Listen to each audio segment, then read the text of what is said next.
recap. This is episode 5. So let's get to it. It's really quick. I don't have a lot to say today. I was kind of busy yesterday. Had a public talk, so I was kind of preoccupied for the most part. And then I was distracted. And then the Lions lost, so I was in the mood to watch football. Anyway, let's recap the week. I don't really have any themes for the week. Like I said, I didn't really follow along with football.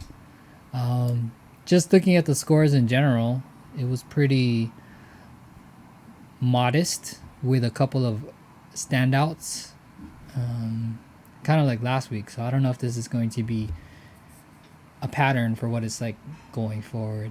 I was kind of happy with some of the breakouts. Some players, in particular Saquon Barkley. I'm super happy that he's finally did something good because I was really a fan of him when he was coming out. So good for Aaron because he actually helped him pull out a win.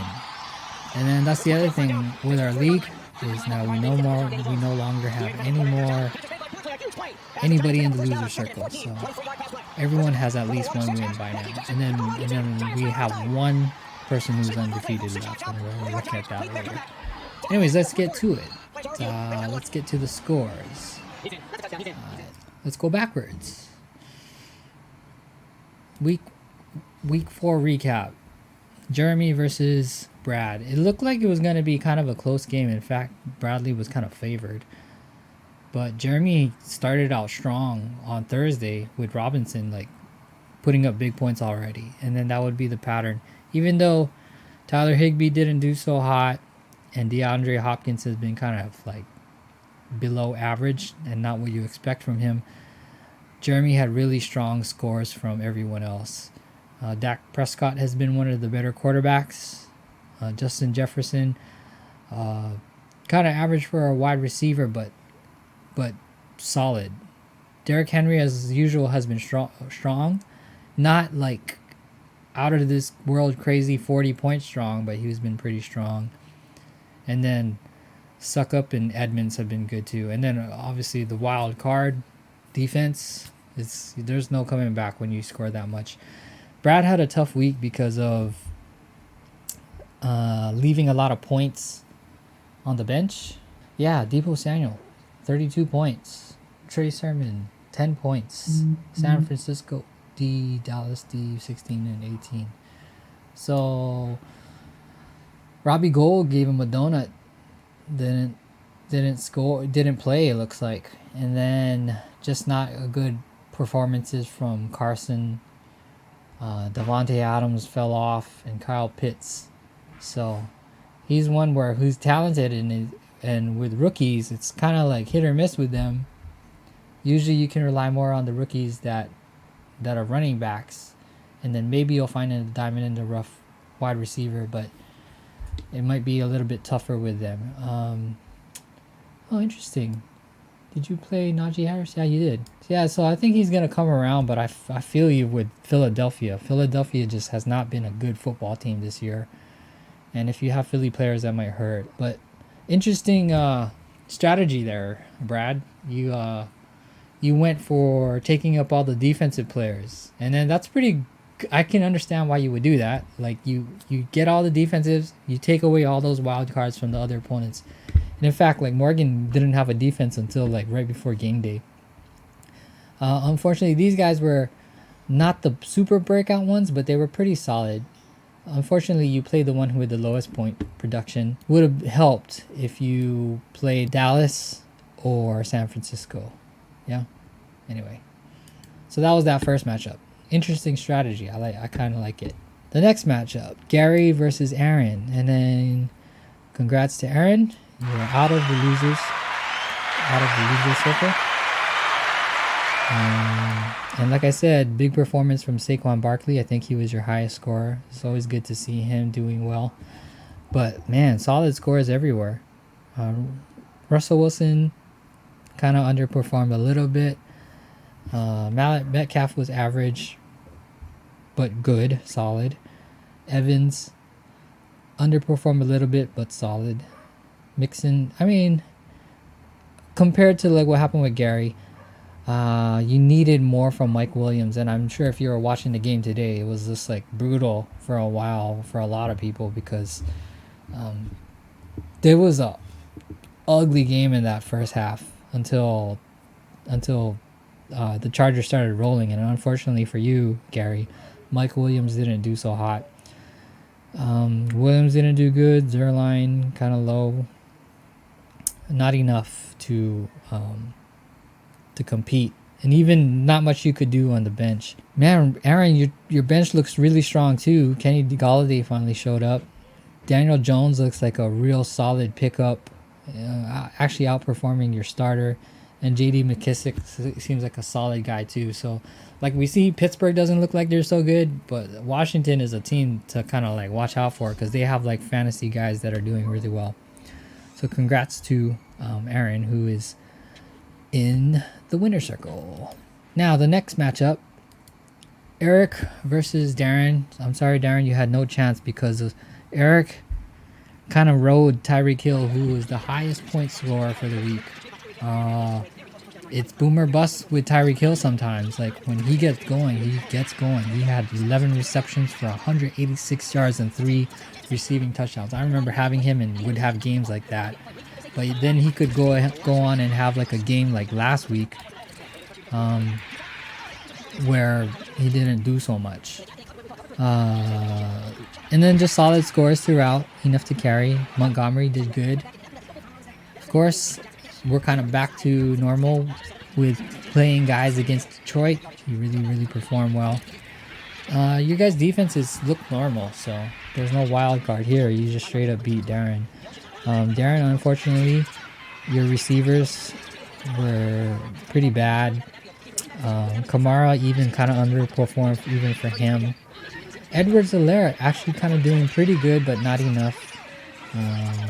And then good play with Knox starting him because he kind of blew up.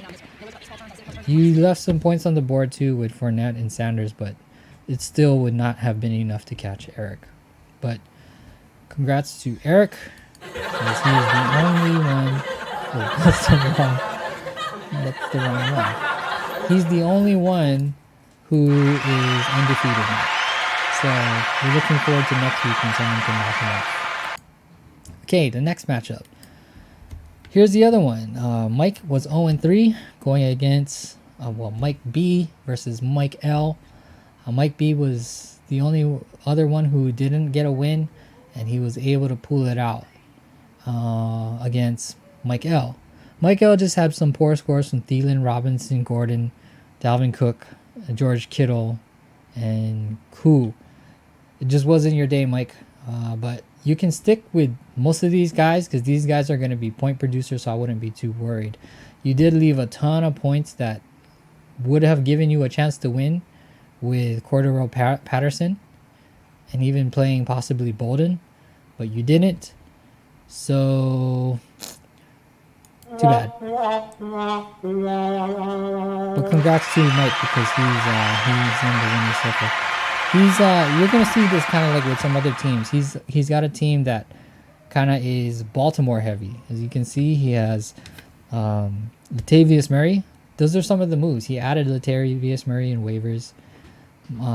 Andrews is his tight end, and Lamar Jackson. So some of us have like certain teams that we're kind of strongly tied to. So you watch those games and you're going to, and it's not a bad strategy as long as you're tied to a team that has good fantasy players. And I think Baltimore is one of them for sure. It was enough to help him get the win. He also added Le'Veon Bell, who may get some started, and then he sacrificed Tyson Hill. So that's pretty smart move because it looks like it is going to be kind of like a running back by committee, but they're still a strong running team. So we'll see. All right, so congratulations to Mike. Okay, the next matchup, James versus Richie. This was the closest matchup, and this went down to the wire because Richie was relying on Justin Herbert.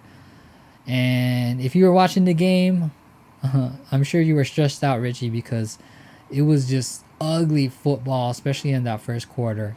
But it was enough to eke it out. For James, let's see. solid numbers. Actually, no, I'm sorry. I'm looking at the projections. Just poor performances from Godwin, Sutton, Miles Gaskin, 0.5. Tanyan, bad. It was just not your day to. The only reason why you had any business to be in this game was because of the wild card Buffalo defense. James could have helped. No, you couldn't. You didn't play it bad. Michael Pittman maybe would have given you an extra point, but that still was not enough. But still, in spite of that, if it wasn't for that defense, this was Richie's game to lose. Richie's guys didn't perform well either, so this was just a matter of two of the lowest scores going head to head. Sometimes that's the breaks, but fortunately for Richie, he's able to pull it out. You guys are both 2-1. TJ Hawkinson, I'm a huge fan of him. You should stick with him, but it was just not Detroit's game, but I wouldn't be too surprised about keeping and hanging on to him. You did have like more points with Amari Cooper and Corey Davis. I know this is tough because like sometimes Amari Cooper is blowing up. Sometimes he's stinking it up. You don't know, but in this case, he did well. But congratulations to Richie. You were able to get back on the winning track. And then the last game, me versus Morgan. Congrats to Morgan for knocking me off. I just did not play this well. I think there was a possibility that I could have won this game, but I didn't play it well. If you look at our tight ends, though, really bad. Travis Kelce, just not good. Tyreek Hill stole all the points. Morgan, you helped me out by playing Logan Thomas, who did not play. I didn't. Cooper Kupp had an off game. CeeDee Lamb had a really bad game. DeAndre Swift had a bad game. Jamal Williams had a bad game. It was just not my day today. I did give a public talk though, so maybe I should get like 10 bonus points. What do you think, huh? That still would not. You would still win. That's okay. 20 bonus points. How about that? Kirk Cousins didn't do so hot. Juju Smith-Schuster, like we said, some teams are good for fantasy, some are not.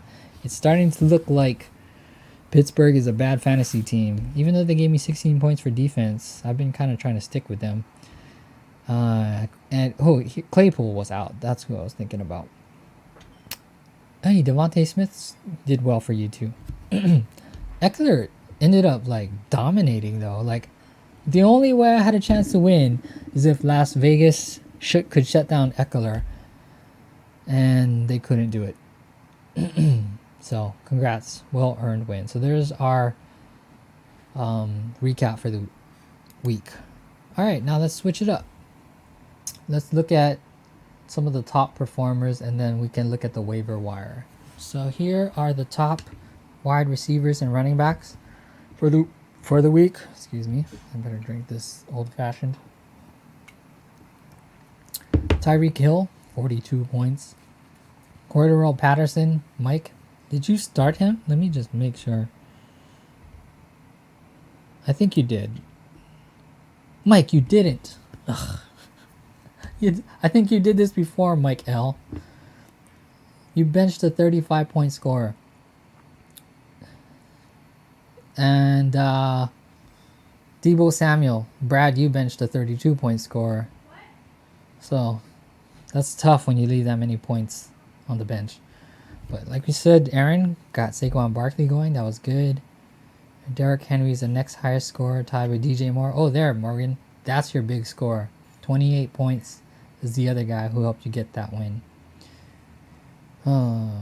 So big scores from these guys. All right, let's just look at the waiver wire. All available players. All off. No, let's do it one at a time. Let's start with wide receivers, and then we'll do season average. That's how we go by our rankings. Jamison Crowder is available. New York Jets, averaging 15.26 points. And that's his first game back. So, I don't know. If anybody needs a receiver, you can take a gamble on him. Maybe he's the guy. The Jets actually won, surprisingly. That was a remarkable game. And that's one of the guys I left on the bench for me was that rookie running back. That would have helped me win, but I didn't do it. John Ross III, New York Giants. His first game back, 15.2 points.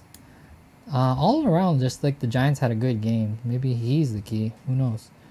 Hunter Renfroe has been pretty solid if you look at the numbers in general. So that's one definitely that you want to pick up if you're in the hunt for a wide receiver. Arizona wide receivers are like, it's a revolving door. Sometimes one guy's going to do good. As you can see, the next two, AJ Green. Actually, he's been kind of consistent if you look at it, trending upwards. So maybe he's good. But Christian Kirk is one example of like, look at this, 21, then 8, 13, then 1. And then I'm kind of dealing that with Rondell Moore. Van Jefferson is like their deep threat for the Rams, if you're interested in Van Jefferson. But when he hits, you can get big points from him. So if you need a guy, as soon as we start to get into like bye weeks, then he's a guy you might want to look at. And yeah, that's your wide receivers. Let's look at running backs. As usual, not many available, but Peyton Barber is averaging 14.25. Mostly carried by that week 3 score. And he didn't do anything tonight, so I don't know if you trust that. Tyson Williams had a bad week and he was out this week. So, was he injured? Was that what it was? I actually don't know. Yeah, ankle.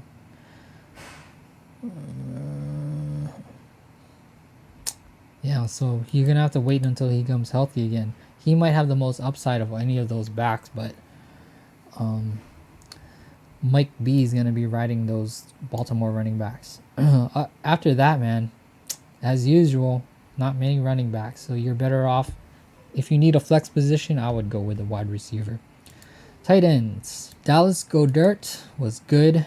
He had a breakout game. Was this the guy that you had, Aaron, and you dropped him and you picked up another tight end? I'm trying to see. I think that was the move. You picked up Schultz, who also had 14.8 points. Oh, so good move. You got 0.7 extra points for making that move. But I understand, because Goedert wasn't doing so hot the last 2 weeks, and he finally broke out. And then Schultz has actually been, I think Schultz has been more consistent. So nice move. That actually helped you get that win, your first win in the league. And then after that, I don't see much options for tight ends for you guys. Maybe Goedert if you want to take a chance if you need a tight end, but not many after that. Quarterback. Sam Darnold is available. Tyler Heineke has actually been pretty solid. And Jared Goff has been like kind of consistent even though they've been losing, except for that Baltimore game. But yeah, there's still quarterbacks available. Soon we're going to be going into bye weeks, and then that's when you're going to have to pay attention to like filling in spots. All right, any next position? Kickers. Not very interesting. I still am pretty high on Matt Prater, and he did well today. So if you need a good kicker, I know he's always good for it. Plus they're a high scoring offense. Randy Bullock, has he been good? He's been hit or miss. Not much else with the kickers. And then defense, this is the one that's always been the toughest to predict. You can take the Brad strategy and just grab as many as possible and then hope you get the right one. But Arizona defense has been good. They actually played well last week, even though they didn't score well. New England. Yeah, so look at it. Each one of these teams has had a chance to... Arizona scored 30 points twice. New England scored 32 points once. Carolina scored 20, 26, 21. Oh my goodness. This week they scored -3. Did anybody have them? It looks like... Morgan, you dropped them. Very good move, Morgan. You saved yourself, because if you had -3 points from them, you might have lost against me. So good job, Morgan. Congrats. Okay, so there's your waiver wire update. I really don't have much else to say. Just this week, we'll be off island. Like, Eric is already off island. I'll be in California, so it may be a different kind of take with this with the recap, unless somebody else wants to take over for me. But that's it. That's all we got. So we'll quit it here.